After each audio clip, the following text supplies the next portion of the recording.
अब से हमारे जंगल के महाराज बदल गए। मैं शर्त में अपना राजपाट हार गया और आज से इस जंगल का राजा इन भेड़िया मित्रों को नियुक्त किया जाता है। जंगल का राजा शेर खान अब काफी बूढ़ा हो गया था और एक दिन वो अपने महामंत्री लकड़बग्घा सिंह से बोला, अरे महामंत्री, अब तो मैं काफी बूढ़ा हो गया हूँ और बूढ़े होने की वजह से मुझे शिकार भी नहीं होता। हाँ महाराज, आप ठीक कहते हो। आप काफी बूढ़े हो गए हो और मुझको भी ये चिंता खाए जा रही है कि अब शिकार कहाँ से आएगा, हम क्या खाएंगे। अब पता नहीं हम भरपेट भोजन कर पाएंगे या नहीं। अरे महामंत्री के बच्चे, बूढ़ा तो मैं हुआ हूँ, तू तो अभी जवान है, तो तू शिकार करके नहीं ला सकता क्या? जब मैं जवान था और तू छोटा था तो मैंने तुझको पाल पोस कर इतना बड़ा किया। अब तेरा भी तो फर्ज बनता है कि तू मेरे लिए शिकार लेकर आए और मैं आराम से बैठकर खाऊं। आप कह तो ठीक रहे हो महाराज, मेरा फर्ज तो बनता है कि आपको मैं भर पेट भोजन खिलाऊं, पर आपको मुझे देखकर नहीं लगता क्या कि मुझे बड़ा शिकार नहीं होगा? मैं आपके जितना ताकतवर थोड़ी हूँ। अरे हाँ, ये तो मैं भूल ही गया था। तू तो बहुत छोटा है और तू कोई छोटा मोटा शिकार ही करके ला सकता है। उससे तो तेरा ही पेट भरेगा, मेरा तो भरेगा भी नहीं। अब क्या करें, कुछ ना कुछ तो पेट भरने के लिए युक्ति लगानी होगी हमको। महाराज, मेरे पास एक युक्ति है। हाँ महामंत्री, शीघ्र बताओ, क्या युक्ति है तुम्हारे पास?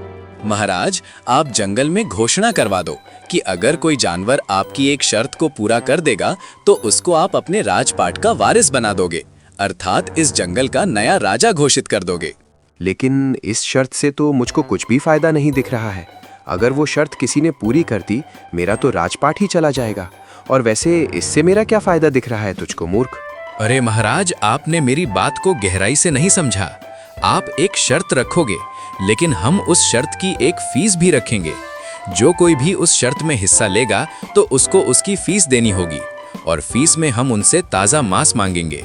जो कोई भी जानवर हमारी शर्त में हिस्सा लेगा तो उसको हमारे लिए जानवर का ताज़ा मांस लाना होगा। ठीक है, समझ गया। अब मुझको ये भी बता दें कि हम शर्त में क्या रखेंगे जिससे जानवर जीत ना पाए और ज्यादा से ज्यादा संख्या में भाग ले और जिससे हमको भरपेट मांस मिलता रहे। पर क्या शर्त रहेगी? महाराज, शर्त ये रहेगी कि उसको 3 दिनों तक नुकीली और जहरीली कंटीली झाड़ियों के बिल्कुल बीचों बीच बिना हिले डुले नग्न अवस्था में खड़ा रहना होगा। अगर वो शर्त जीत जाता है तो उसको जंगल का राजा बना दिया जाएगा। महामंत्री, अगर कोई जानवर शर्त जीत गया तो हमारा तो पूरा राजपाट ही चला जाएगा। अरे महाराज, आप थोड़ा सोचो। इस समय कड़ाके की ठंड का मौसम है। ऐसा कौन जानवर होगा जो सर्दियों में लगातार 3 दिनों तक उन तीखे कांटों के बीच बिना कुछ खाए पिए और बिना हिले खड़ा रहे? मुझको तो नहीं लगता महाराज कि कोई भी जानवर ये कर पाएगा। तुम्हारा आइडिया तो मुझको बहुत पसंद आया महामंत्री, लेकिन एक समस्या मुझको खाए जा रही है। अगर कोई जानवर शर्त जीत गया तो हमको राजपाट उसको देना ही होगा। अगर हम बेईमानी करते हैं तो जंगल के जानवर हमारा विरोध करेंगे और हमको राजगद्दी छोड़नी पड़ेगी। अरे महाराज, आप निश्चिंत हो जाओ। मैं पूरे दावे के साथ कह सकता हूँ कि ये शर्त कोई भी जानवर नहीं जीत पाएगा। आप घोषणा करवा दीजिए जंगल में। और शेर खान ने पूरे जंगल में घोषणा करवा दी, जिसे सुनकर जानवर राजा के पास ताज़ा मांस लेकर आने लगे और प्रतियोगिता में भाग लेने लगे। महाराज, ये लो, ये ताज़ा हिरण का मांस है, मैं आपके लिए लाया हूँ और मुझको प्रतियोगिता में भाग लेने दो। कहाँ पर है वो कटीली झाड़ियाँ? चलो, मैं उसमें 3 दिनों तक आपको रहकर दिखाता हूँ और अगर मैं ये प्रतियोगिता जीत जाता हूँ तो आपको ये राजपाट मुझको देना होगा। अरे आप उसकी चिंता मत करो। शेर बहादुर महाराज अपनी जुबान से मुकरेंगे नहीं। पहले आप प्रतियोगिता तो जीत लो। महामंत्री जी, मेरा नाम आलसी बहादुर नहीं है, बल्कि मेरा नाम भालू बहादुर है। जब तक तुम प्रतियोगिता नहीं जीतते, मैं तो तुमको आलसी बहादुर ही कहूँगा। और जब तुम प्रतियोगिता जीत जाओगे, फिर तुम भालू बहादुर खुद ब खुद बन जाओगे। पहले ये पता तो लगे तुम कैसे बहादुर हो। जाओ, वो नुकीले कांटे तुम्हारा इंतजार कर रहे हैं। और भालू बहादुर उन भयानक कंटीली झाड़ियों के बीच खड़ा हो गया और उसकी निगरानी पर महामंत्री स्वयं खड़े हो गए। आइला, ये तो खूब तीखे कांटे हैं रे। ये तो मेरी कुछ ही घंटे में खाल छलनी कर देंगे। मुझको तो नहीं लगता कि मैं एक दिन भी पूरा कर पाऊं। अभी ये कांटे चुभ रहे हैं तो रात में जब ठंड बढ़ेगी और शरीर अकड़ेगा तभी और गहरे धंसेंगे। तब मेरा क्या होगा? बहादुर जी, क्या बड़बड़ा रहे हो? हमको भी जरा बता दो। दर्द तो नहीं हो रहा तुमको? अगर लगे तो आवाज लगा देना, हम पकड़कर खींच लेंगे तुमको बाहर। अरे तुमको मेहनत करने की कोई आवश्यकता नहीं है, मैं कुछ ही समय में बाहर आ जाऊंगा। इसका मतलब बहादुर भालू, तुमने हार मान ली। अरे हाँ, मैंने हार मान ली। मुझे इन जहरीले कांटों में खड़े रहने का कोई शौक नहीं है और ना ही मुझसे 3 दिनों तक लगातार इस चुभन में रहा जाएगा। मुझे बाहर निकाल दो। और भालू बहादुर हार मानकर वापस लौट गया। और ऐसे ही अन्य जानवर भी आने लगे। वो अपने साथ ताजा मांस लाते और प्रतियोगिता में हिस्सा लेने लगे। अरे मुझे भी इन झाड़ियों से बाहर निकालो, मैं तो बुरी तरह से लहूलुहान हो गई हूँ। मुझे जंगल की रानी नहीं बनना। अब मैं दोबारा किसी भी प्रतियोगिता में भाग नहीं लूंगी। ऐसे ही हार मानकर जानवर जाने लगे। तभी उस जंगल में 2 भेड़िया मित्रों का आगमन होता है। अरे मित्र, ये जंगल कितना सुनसान है। इस जंगल में तो ना हाथियों की चिंगाड़ है और ना ही हिरणों का शोर। पता नहीं कैसा अजीब सा जंगल है। अरे मित्र, वो देखो, दूर एक लोमड़ी पेड़ की छांव में बैठी दिख रही है। चलो उसके पास चलते हैं। अरे लोमड़ी रानी, तुम ऐसे उदास कैसे बैठी हो? वो इसलिए है अजनबियों, क्योंकि इस जंगल में एक प्रतियोगिता चल रही है। सारे जानवर इस प्रतियोगिता की तैयारी में व्यस्त है। किस तरह की प्रतियोगिता चल रही है, जरा हमें भी बता दो। अगर तुम जंगल के राजा के पास ताजा मांस लेकर जाओगे तो तुम प्रतियोगिता में भाग ले सकोगे। शर्त है कि तुमको कंटीली झाड़ियों के बीच 3 दिनों तक खड़ा रहना होगा। अरे बाप रे, इतनी कड़ाके की ठंड और ऊपर से ये नुकीले कांटे। मुझको तो इस प्रतियोगिता में जंगल के राजा की कोई साजिश लग रही है। कोई बात नहीं है मित्र, हम भी उस प्रतियोगिता में भाग लेंगे। लोमड़ी रानी, तुम हमको उस प्रतियोगिता तक पहुंचा दो। नहीं अजनबी, मैं खड़ी नहीं हो पाऊंगी, क्योंकि उस प्रतियोगिता में मैंने भी हिस्सा लिया था और मैंने अपनी खाल छिदवा ली। तुम अपना अच्छे से ख्याल रखना। उधर राजा और उसका महामंत्री खूब दावत उड़ा रहे थे। अरे महामंत्री, देख रहे हो, उस प्रतियोगिता से तो हमारी किस्मत ही बदल गई। अब हमको बिना कुछ किए ताजा शिकार मिलता है। हाँ महाराज, और जंगल के किसी जानवर में भी इतना साहस नहीं कि वो उस प्रतियोगिता को जीत कर दिखाए। उधर वो दोनों भेड़िया मित्र उस प्रतियोगिता को जीतने का प्लान बना रहे थे। मित्र, मेरी तो कुछ भी समझ में नहीं आ रहा। आखिर इस प्रतियोगिता को कैसे जीता जाए? मित्र, मेरे पास एक उपाय है। अगर मैं उन झाड़ियों में जाने से पहले अपने पूरे शरीर पर पेड़ की मोटी छाल और सख्त लाख का लेप लगा लूं, जिससे मेरा शरीर किसी कवच की तरह कठोर हो जाएगा और मुझ पर उन कांटों का कोई असर भी नहीं होगा। लेकिन मित्र, तुमको उस प्रतियोगिता में पूरे 3 दिनों तक वहां स्थिर खड़ा रहना है। इसमें बहुत खतरा भी है। कोई बात नहीं है मित्र, अगर डर से डरेंगे तो कुछ बड़ा कैसे करेंगे। इसीलिए अब खड़े हो जाओ और हमको उस सख्त लेप का इंतजाम भी करना है।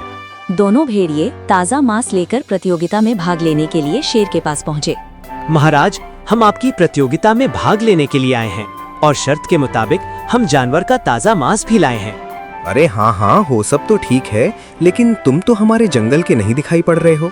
हम इस जंगल के नहीं हैं, हम तो तुम्हारे पड़ोस के जंगल के पड़ोस के जंगल के पड़ोसी हैं। अब तुम आ ही गए हो और ताजा मांस भी लेकर आए हो, तो तुम प्रतियोगिता में भाग ले सकते हो। लो, वो मांस का टुकड़ा मुझको दे दो। और महामंत्री, तुम इनको हमारी प्रतियोगिता की शर्त बता दो। कोई बात नहीं है महामंत्री, आप कष्ट मत करो, हम आपकी प्रतियोगिता की सारी शर्त जानते हैं। और भेड़िया कांटों के बीच खड़ा हो गया। उसे वहां खड़े खड़े कई घंटे बीत गए। ये तो अपनी आंखें ही नहीं खोल रहा और ना ही इसे दर्द हो रहा है। कहीं ऐसा ना हो ये शर्त को जीत जाए। अभी तो 2 दिन बाकी हैं।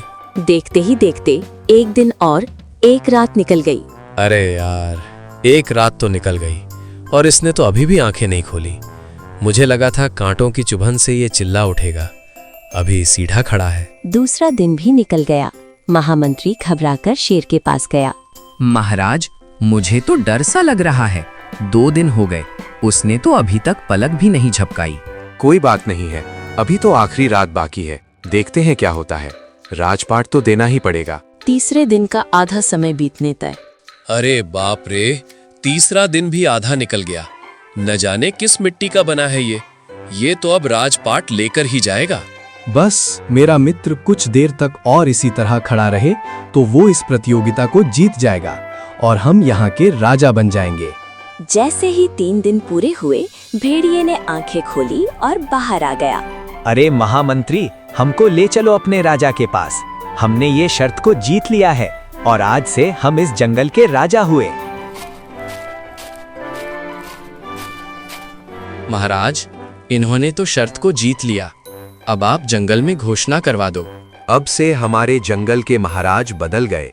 मैं शर्त में अपना राजपाट हार गया और आज से इस जंगल का राजा इन भेड़िया मित्रों को नियुक्त किया जाता है। शेर खान और उसका महामंत्री जंगल को छोड़कर चले जाते हैं और उस जंगल के राजा वो दोनों चतुर भेड़िया बन जाते हैं। एक विशाल और घने जंगल में बहादुर नाम का एक लकड़बग्गा रहता था। कुछ समय पहले बहादुर की पत्नी का देहांत हो गया था, जिससे वो काफी अकेला और उदास रहने लगा था। उसकी इसी उदासी और अकेलेपन को देखकर जंगल के अन्य स्वार्थी जानवर उसे मनहूस कहकर चिढ़ाने लगे थे। एक दोपहर जब बहादुर एक पेड़ की छाया में सुस्ता रहा था, तभी वहां एक अहंकारी घातक चीता आया।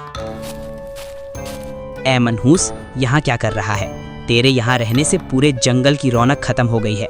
निकल जा हमारे जंगल से। मैं क्यों जाऊं? ये जंगल जितना तुम्हारा है उतना ही मेरा भी है। मैंने किसी का क्या बिगाड़ा है? बहादुर की ये बेबाकी घातक को चुभ गई। वो सीधा जंगल के राजा केसरी शेर के पास पहुंचा। घातक ने मिर्च मसाला लगाकर चुगली की। महाराज, वो लकड़बग्घा न केवल अपशकुनी है, बल्कि वो आपकी सत्ता को भी चुनौती दे रहा है। वो कहता है कि ये जंगल राजा का नहीं, उसका है। केसरी ने बिना सोचे समझे अगले ही दिन एक बड़ी सभा बुलाई। भारी गर्जना के साथ राजा ने अपना फैसला सुनाया। बहादुर, तुम्हारी मौजूदगी इस जंगल में अशांति फैला रही है। हम तुम्हें इस राज्य से निष्कासित करते हैं। तुम अभी इसी वक्त ये सीमा छोड़कर चले जाओ। बेचारा बहादुर अकेला पड़ गया था। उसने भारी मन से अपना सामान समेटा और जंगल की सीमा की ओर चल दिया। जाते जाते उसने मुड़कर देखा और सोचा कि जहां दुख में सहानुभूति के बजाय तिरस्कार मिले, वो घर रहने लायक नहीं होता। और उसके जैसे एक गौरी नाम की गाय भी थी। गौरी गाय अपने पति की लाश के सामने बैठी रो रही थी।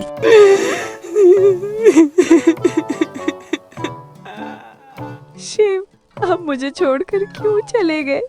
अब मैं किसके सहारे जीऊंगी? किसके सहारे? गौरी गाय के आंसू देखकर जंगल का हर प्राणी उसे नफरत भरी निगाहों से देखता है। मैंने पहले ही कहा था, ये गाय मनहूस है। जिस बैल से शादी करती है उस बैल की मौत हो जाती है। अब तक इस गाय के 4 पति मर चुके हैं। मनहूस कहीं की। मैं तो कहता हूँ इस गाय को मेरे हवाले कर दो। मैं इसकी हड्डियाँ चबा चबा कर खा जाऊंगा। अरे नहीं घातक, ये गाय तो इतनी मनहूस है कि इसे जो भी खाएगा वो भी भगवान को प्यारा हो जाएगा। सब गौरी गाय के बारे में तरह तरह की बातें करने लगे और गौरी गाय अपने पति की लाश के सामने बैठी रो रही थी।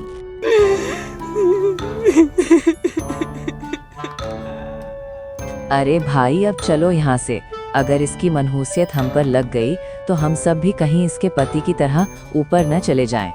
गौरी जिससे शादी करती थी वो बैल दूसरे ही दिन भगवान को प्यारा हो जाता था। मनहूस कहीं की, मर क्यों नहीं जाती? इसीलिए सब उसे कोसते हुए वहाँ से चले जाते हैं। मैं मनहूस नहीं हूँ, मैं मनहूस नहीं हूँ। अगले दिन गौरी अपने घर के बाहर बैठी सोच रही थी। भगवान, मैं जिस बैल से शादी करती हूँ वो दूसरे ही दिन क्यों मर जाता है? क्या मुझे पति का प्यार कभी नहीं मिलेगा? गौरी गाय काफी रोने लगती है। एक दिन गौरी जा रही होती है, तब एक चित्रा हिरनी के घर से उसके बच्चे को रोता हुआ देखती है। ये बच्चा रो क्यों रहा है? बच्चे को रोता देख गौरी बच्चे के पास जाती है। क्या हुआ बेटा, तुम रो क्यों रहे हो? मुझे भूख लगी है आंटी।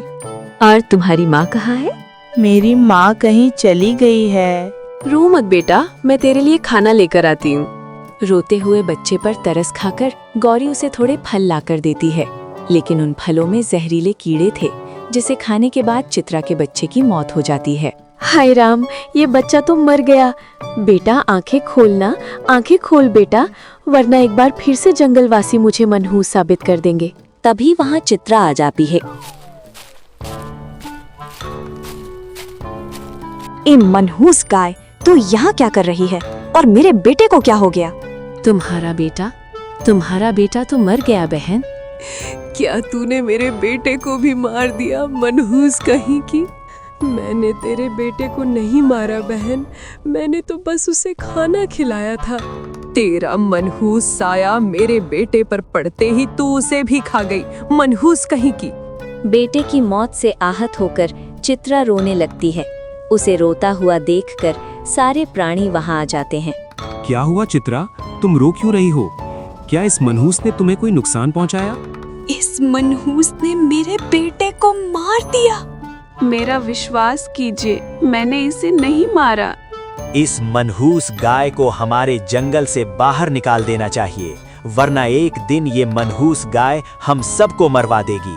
सही कहा झबरू भाई, इस मनहूस को हमारे जंगल में रहने का कोई अधिकार नहीं है। हाँ, इस मनहूस को जंगल से बाहर निकाल दो। सारे प्राणी मिलकर गौरी को जंगल से बाहर निकाल देते हैं। जंगल से निकाले जाने पर गौरी रोती हुई नदी के किनारे पर आती है। शायद ये लोग ठीक कह रहे हैं, मैं ही मनहूस हूँ। मैं जहाँ जाती हूँ वहाँ पहले से मनहूसियत पहुँच जाती है। अगर मैं सच में मनहूस हूँ तो मुझे जीने का कोई अधिकार नहीं है। ऐसे मनहूस बनकर जीने से तो मेरा मर जाना ही अच्छा है। अपने आप को कोसते हुए गौरी रोने लगती है। अपने आप को खत्म करने का मन बनाकर गौरी गाय एक पहाड़ पर चढ़ जाती है।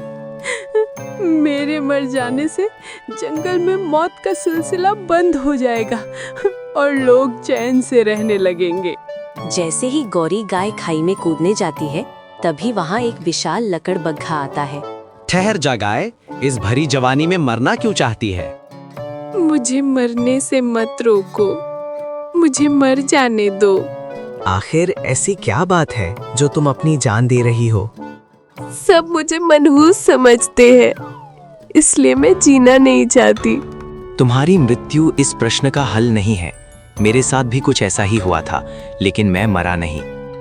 क्या तुम्हें भी सब मनहूस समझते हैं? हाँ, पर मैंने इस मुसीबत का मुकाबला किया। तुम भी मेरी तरह लड़ना सीखो, फिर देखो एक दिन तुम्हारे जीवन में खुशियाँ लौट आएंगी। लकड़बग्घे की बात सुनकर गाय ने मुसीबत से लड़ने का मन बना लिया।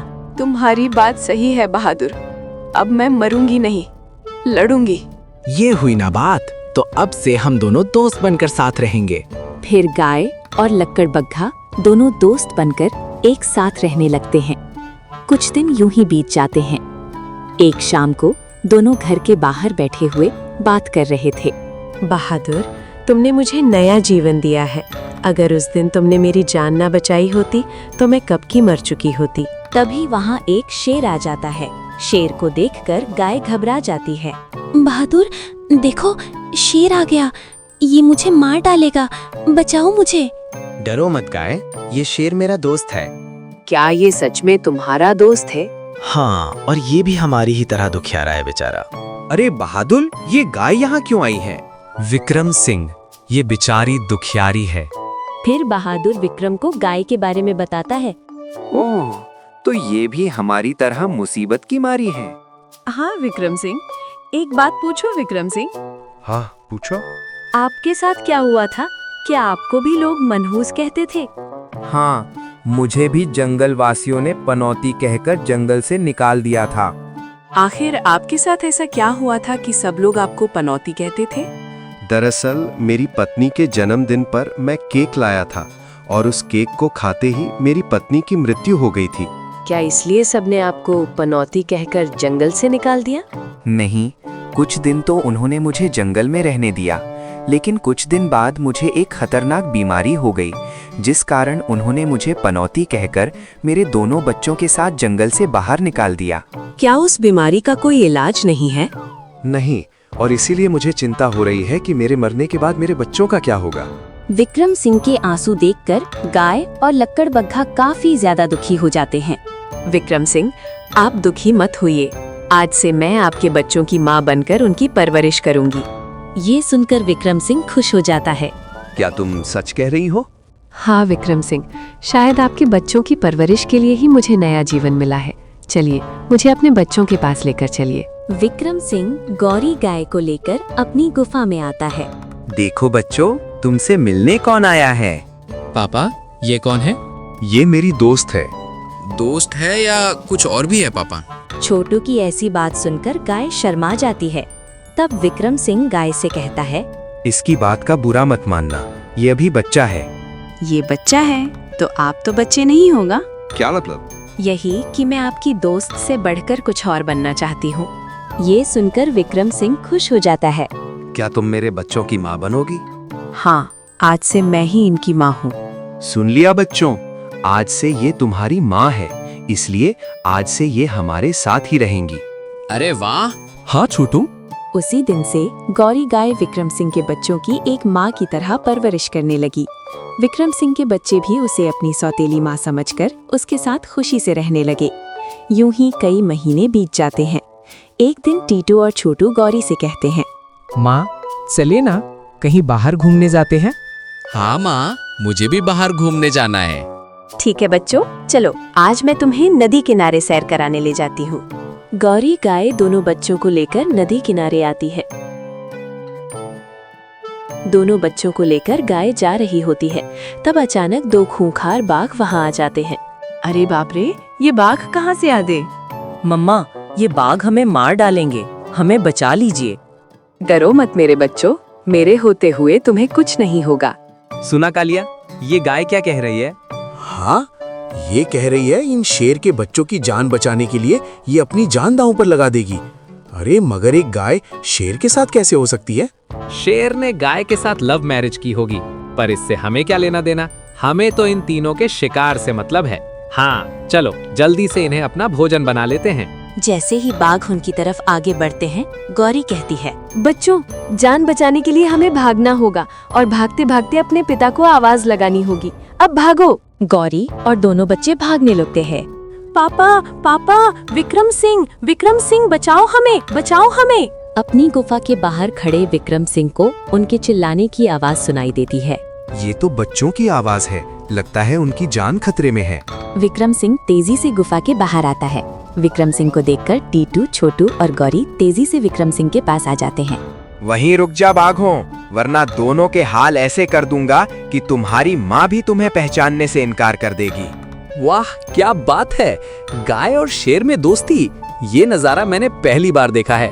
क्या रे विक्रम सिंह, गाय से लव मैरिज किया क्या? गौरी, दोनों बच्चों को लेकर घर में जाओ और जब तक मैं आवाज ना दूं, तब तक दरवाजा मत खोलना। गौरी दोनों बच्चों को लेकर घर में चली जाती है और दरवाजा बंद कर देती है। क्या तू अकेला हम दोनों को रोक पाएगा? अगर नहीं रोक पाया तो इसके साथ इसके परिवार को भी हम भोजन बना डालेंगे। भाई, मेरे परिवार तक पहुंचने से पहले तुम्हें मुझसे मुकाबला करना होगा। बाघों, आ जाओ। और विक्रम सिंह अकेला दोनों बाघों से मुकाबला करने लगता है। विक्रम सिंह अकेला दोनों पर भारी पड़ रहा था, मगर तभी बाघ ने विक्रम सिंह के सीने पर लात मार दी। विक्रम सिंह बीमार था। सीने पर वार होने से विक्रम सिंह की वही मृत्यु हो जाती है। विक्रम सिंह की मृत्यु देखकर अंदर छुपे गौरी और उसके बच्चे खूब रोने लगते हैं। मैं सच में मनहूस हूँ। तुम्हारे पापा के जीवन में आते ही मैं उन्हें खा गई।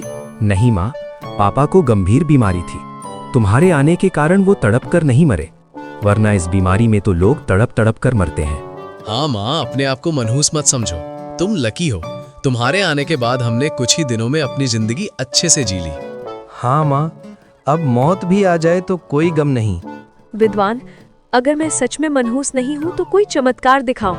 अगर हम तीनों यहाँ से जिंदा वापस जाएंगे तो मैं समझूंगी कि मैं मनहूस नहीं हूँ। देख लेना माँ, हम जरूर जिंदा वापस जाएंगे, क्योंकि तुम मनहूस नहीं हो, तुम लकी हो। उधर बाघ उनको मारने की तैयारी कर रहे थे। शेर तो गया, अब गाय और उसके बच्चों की बारी है। ये सुनकर गाय दरवाजा कसकर बंद कर देती है। दरवाजा खोल गाय, देख तेरी मौत तेरे सामने खड़ी है। कब तक छुपी रहेगी? अरे कभी ना कभी तो बाहर निकलेगी ना। जिस दिन तू बाहर आई, उस दिन तुझे और तेरे बच्चों को हम शिकार बनाने वाले हैं। फिर दोनों बाघ दरवाजा खुलने के इंतजार में विक्रम सिंह के घर के बाहर ही बैठ जाते हैं। ये बाघ तो यहीं बैठ गए, अब मैं क्या करूं? ऐसे ही 3 दिन बीत जाते हैं, मगर दोनों बाघ अब तक वहीं बैठे हैं। मम्मी, बहुत जोरों से भूख लगी है। हाँ मम्मी, अगर खाना नहीं मिला तो हम तो ऐसे ही मर जाएंगे। 3 दिन से भूखे प्यासे रहने से विक्रम सिंह के बच्चे काफी कमजोर हो चुके थे। अगर इन्हें खाना पानी नहीं मिला तो ये मर जाएंगे, क्या करूं? गौरी गाय दरवाजे की दरार में से देखती है। तब दोनों बाघ वहीं पर बैठे हुए थे। ये बाघ तो अब तक यहीं बैठे हैं, क्या करूं? कुछ समझ नहीं आ रहा। अरे भाई, बहुत नींद आ रही है, थोड़ी देर आराम कर लेते हैं। और थोड़ी देर में दोनों बाघ सो जाते हैं। देखो बच्चों, बाघ सो गए हैं। मैं चुपके से दरवाजा खोलती हूँ, तुम दोनों चुपके से भाग जाना। लेकिन माँ, हम आपको छोड़कर नहीं जाएंगे। तुम्हारा बचना ज्यादा जरूरी है बच्चों। नहीं माँ, हम तुम्हें लिए बिना यहाँ से कहीं नहीं जाएंगे। ठीक है, लेकिन पहले तुम दोनों भागोगे और तुम्हारे पीछे मैं भागूंगी। फिर गौरी धीरे से दरवाजा खोलकर दोनों बच्चों को बाहर निकालती है और उनके पीछे खुद निकलकर जाने लगती है। दोनों बाघ सो रहे हैं। गौरी और दोनों बच्चे चुपके से जा रहे होते हैं। तभी अचानक बाघ जाग जाते हैं। आखिर तू बाहर आ ही रही गाय। लेकिन तुम दोनों तो सो रहे थे। हम सो नहीं रहे थे, सोने का नाटक कर रहे थे ताकि तुम लोग बाहर आओ, और तुम हमारे जाल में फंस ही गई। तुझे इन बच्चों पर इतनी दया क्यों आ रही है? ये तेरे बच्चे कहाँ हैं? ये सच है कि ये मेरे बच्चे नहीं हैं, पर मैंने इन्हें अपनी संतान से बढ़कर चाहा है। इन्हें जाने दो बाघो भाई, ये बहुत छोटे हैं। ठीक है, ए बच्चों, जाओ भागो यहाँ से। नहीं माँ, हम तुम्हें अकेले छोड़कर नहीं जाएंगे। हाँ माँ, साथ जिए हैं, साथ ही मरेंगे। मेरे बच्चों, तुमने अभी दुनिया नहीं देखी है, चले जाओ यहाँ से।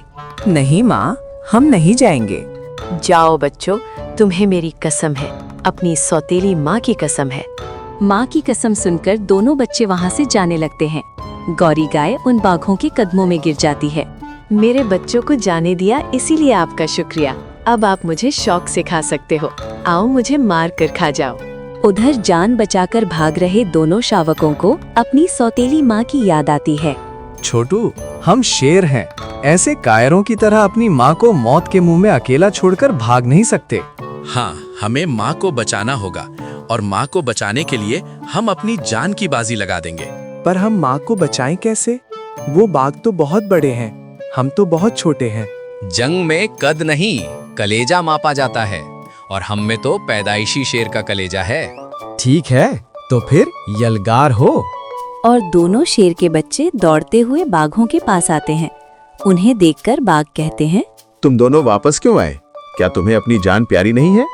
जान से ज्यादा हमें अपनी माँ प्यारी है, हम उसे बचाने वापस आए हैं। लेकिन तुम दोनों अपनी माँ को हमसे बचाओगे कैसे? अरे तुम तो बच्चे हो। हाँ बच्चे हैं, मगर शेर के।